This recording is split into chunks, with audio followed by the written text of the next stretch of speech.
Hello. कैसे हो friend? फिर से एक नए वीडियो में आपका स्वागत है। और आज हम स्टैटिक्स की प्लेलिस्ट फिर कंटिन्यू करेंगे। और वही उसमें आज एक नया टॉपिक हम पढ़ने वाले हैं, जिसको हम लॉग नॉर्मल डिस्ट्रीब्यूशन कहते हैं। पिछले वीडियोस में भी हमने देखा, हमने नॉर्मल डिस्ट्रीब्यूशन पढ़ा, हमने देखा उसमें उसका यूज़ क्या है। बट आज का जो हमारा है लॉग नॉर्मल डिस्ट्रीब्यूशन, तो आज और पुराने वीडियोस में अगर हम देखें, ठीक है, like the normal and Gaussian distribution, जिसमें हमने देखा था उसकी कि नॉर्मल डिस्ट्रीब्यूशन क्या है, तो ऐसे ही कुछ हमने ये जैसे कि हाइट, और इसी का अगर देखो यहाँ पे ही अगर मैं थोड़ा सा डेटा वाइज दिखाऊं, ठीक है, अगर आपको कि जनरली आपका हाइट ये नॉर्मल और गॉसियन डिस्ट्रीब्यूशन फॉलो करता है। सेम फॉर दी, आप अगर टेस्ट स्कोर्स वगैरह जो भी लेते हैं, ये भी नॉर्मली डिस्ट्रीब्यूशन होता है। ऐसा ही एम्प्लॉय परफॉर्मेंस। तो अगर आप इस तरीके का डेटा देखोगे, ये हमेशा ऑलवेज ये गॉसियन डिस्ट्रीब्यूशन या नॉर्मल डिस्ट्रीब्यूशन आपको शो करेगा। बट एक आज जो हम पढ़ने जा रहे हैं लॉग नॉर्मल डिस्ट्रीब्यूशन, तो एक हम अगर इनकम अगर देखें, इनकम डेटा को, तो ये क्या होता है, लॉग नॉर्मल डिस्ट्रीब्यूशन फॉलो करता है। क्योंकि हमारा जो मेजॉरिटी ऑफ पॉपुलेशन है वो यहाँ सेंटर में फॉलो कर रही है। बट ये राइट स्क्यूड है, क्योंकि हमारे पास कुछ ऐसे एम्प्लॉयज़ भी हैं जिसकी सैलरी बहुत ज़्यादा है, आ, इसकी मिलियंस में है, कुछ की बिलियंस में है, और ये एक अलोंगेटेड होता है राइट स्क्यूड, और ये पॉजिटिव स्क्यूड भी कह सकते हैं। तो इस तरीके के जो जो हमारा डिस्ट्रीब्यूशन होता है, इसे लॉग नॉर्मल डिस्ट्रीब्यूशन कहते हैं। तो अगर इसी को थोड़ा सा और देखें, तो ये हमारा अगर प्रॉपर तरह प्लॉट करें, तो हमने जो हमारा रैंडम वेरिएबल x है, ठीक है, ये अलोंगेटेड है रैंडम वेरिएबल राइट स्क्यूड। और तो ये आप देख रहे हो कि ये जिस तरीके से डिस्ट्रीब्यूशन है, ये लॉग नॉर्मल डिस्ट्रीब्यूशन। बट इस तरीके का अगर हमें डेटा मिलता है और इस तरीके का डेटा होता है, तो हमें इसके साथ कैसे वर्क करना है। और अगर अगर हम डेटा साइंस में काम कर रहे हैं और हम कोई भी मॉडल क्रिएट कर रहे हैं, और जहाँ पर इस टाइप का डेटा अगर आपको मिलता है, तो वो मॉडल सही तरीके से बिहेव नहीं करेगा। जिस तरीके से मैंने एक एग्जाम्पल लिया है, अगर आप इसको देखिए, यहाँ पे आपको पर्सन, यहाँ पे उसकी इनकम है, ये एक इंडिपेंडेंट वेरिएबल है।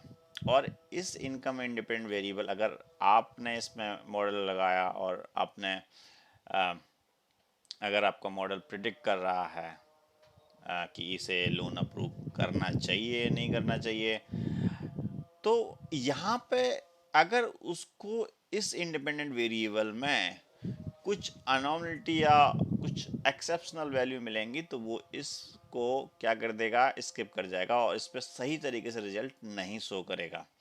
क्योंकि ये आ, अगर आप देखेंगे कि ये ज़्यादा बड़ी वैल्यू है, तो इसीलिए इस टाइप की अगर हम देखेंगे इस वेरिएबल्स को, इसे प्रॉपर तरीके से नॉर्मलाइज करने के लिए, ओके, इसे थोड़ा सा और अगर हम इसे कहें, तो जो डिफरेंस है इतना ज़्यादा है, उसे हम कम कर सकते हैं विद दी हेल्प ऑफ, अगर हम इसमें लॉग फंक्शन को अप्लाई करें, तो ये हमारा जो ये वेरिएबल है, अ, इसमें जो डिफरेंस है वो कम हो जाएगा, और इससे हमारा एक एक नॉर्मल डिस्ट्रीब्यूशन क्रिएट होगा। क्योंकि जिस तरीके से अगर आप देखेंगे एक्स वेरिएबल यहाँ पे प्लॉट हो रहा है, ये थोड़ा राइटली स्क्यूड है। बट अगर हम उसका जो डिफरेंस है, ये डिफरेंस को माइनर कर देंगे, जिससे हमारा ये डेटा नॉर्मली डिस्ट्रीब्यूट हो जाएगा, जिससे कि हमारे एल्गो, हमारा जो मॉडल हमने प्रेडिक्ट करेगा, वो बहुत अच्छा प्रेडिक्ट करेगा। तो एक मैंने डेटा लिया हुआ है, जो मैं आपको जिस डेटा के बेस पे आपको मैं शो करना चाहता हूँ, ये आई थिंक यूएस सेंसस का एक डेटा है। मैंने इस वेबसाइट से लिया है। तो ये एक यूएस इनकम डेटा सेट है, ठीक है। मैंने इस डेटा को पिक किया है, और इसी डेटा पे मैं थोड़ा सा आपको शो करना चाहता हूँ। Coming to over here guys, मैंने पिछले सेशन में भी आपको अगर प्रैक्टिकल कराया है, और अगर मैंने नहीं बताया तो आपको मैं बता देता हूँ। आप इसको आप भी कर सकते हैं इस तरीके प्रैक्टिकल, और आपको बस जाना है गूगल कॉलैब में, वहाँ पे अपना लॉगिन करिए। लॉगिन करके आप इजीली आप इस फ्री यहाँ पे इसका यूज़ कर सकते हैं। तो मैंने भी वही यूज़ करता हूँ, गूगल कोलैब आप यूज़ करिए, और मैंने यहाँ पे आकर के अपना कोड इधर लिखिए और रन करिए फ्री ऑफ कॉस्ट, ठीक है, विदाउट एनी चार्ज। सो मैंने एक ये अगर देखें तो मैंने ये इनकम, ये फाइल अगर आपको इसे दिखाता हूँ तो ये देखिए मैंने इंपोर्ट किया है, और ये फाइल में मेरे पास इनकम है, और इस इनकम में मेरे पास इतने काउंट है, मतलब इतने एम्प्लॉयज़ हैं या इतना हाउस होल्ड हैं जो कि इस रेंज में कमाते हैं। तो ये मैंने डेटा इंपोर्ट कर लिया है। एक बार और देखते हैं, इसे इंपोर्ट कर लेता हूँ। कमिंग टू ओवर हेयर, मैं इस डेटा को प्लॉट करता हूँ, ये डेटा मेरा किस तरीके से दिखाता है। तो अगर आप देखोगे इस डेटा को, ये थोड़ा सा राइट स्क्यूड है, जो कि लॉग नॉर्मल टाइप का डिस्ट्रीब्यूशन है जो कि प्लॉट कर रहा है। अगर आप देखोगे तो ये राइट स्क्यूड की तरफ जा रहा है। ये तो एक छोटा मैंने डेटा कम डेटा लिया है, बट अगर मैं थोड़ा और ज़्यादा डेटा लेता तो वो और ज़्यादा राइट स्क्यूड हो जाता। तो ये देखिए इस तरीके का डेटा आप देख रहे हैं, और ये क्या है, ये क्या होता है कि ये लॉग नॉर्मल है, और इस लॉग नॉर्मल को हम नॉर्मल डिस्ट्रीब्यूशन में कन्वर्ट कर सकते हैं। लॉग नॉर्मल को नॉर्मल डिस्ट्रीब्यूशन में हम कन्वर्ट कर सकते हैं। इसको लिए हमें लॉग फंक्शन अप्लाई करना पड़ेगा इस एक्स वेरिएबल्स के ऊपर। सो हमने यहाँ पे ये लॉग फंक्शन अप्लाई किया है।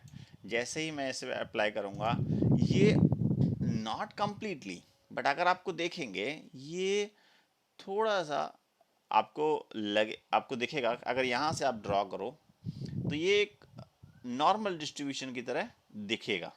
ओके, नॉट एग्जैक्टली, क्योंकि मेरे डेटा छोटा था। अगर मैं डेटा को इससे थोड़ा सा और ज़्यादा ले लूँ तो ये आपको डेटा प्रॉपरली नॉर्मल डिस्ट्रीब्यूशन दिखेगा, क्योंकि मैंने इस पर क्या अप्लाई कर दिया है, लॉग फंक्शन अप्लाई कर दिया है। आप इस फंक्शन को अपने आप भी लाइक मैंने एक छोटा सा एग्जांपल लिया है आपको ताकि समझाने के लिए कि देखो, अगर मेरा ये डेटा है, एक एम्प्लॉय का डेटा है, ये मिनट्स हैं जो उस पर काम कर रहा है किसी भी पर्टिकुलर कॉल्स पे। तो अगर आप ये देखिए कि ये मिनट, ये एम्प्लॉय है, ये मिनट्स हैं, इनमें डिफरेंस बहुत ज़्यादा है। तो अगर इस डिफरेंस को कम करना है तो मैंने सिंपली एक एक्सेल में यही लॉग नॉर्मल फार्मूला अप्लाई किया हुआ है। आप भी अप्लाई कर सकते हैं, जिससे कि ये क्या हो गया, वैल्यू बहुत ही जो डिफरेंस था, जैसे कि यहाँ पे 2 और 18 में जो डिफरेंस है वो यहाँ पे नहीं है। ठीक है, अगर आप देखेंगे तो मैंने इसमें लॉग फार्मूला अप्लाई किया है, और जिससे कि वैल्यूज़ के जो बीच में जो डिफरेंस है वो कम हो गया है। सो गाइज ये आपको मैंने समझाया कि लॉग नॉर्मल डिस्ट्रीब्यूशन होता क्या है। अगर ऐसा होता है और उसे नॉर्मल डिस्ट्रीब्यूशन में कन्वर्ट करना है तो वो हम कैसे करेंगे कन्वर्ट, ओके, क्या फॉर्मूला लगाएंगे, और उसका अगर हम कन्वर्ट कर भी रहे हैं तो वो क्यों कर रहे हैं, रीज़न क्या है।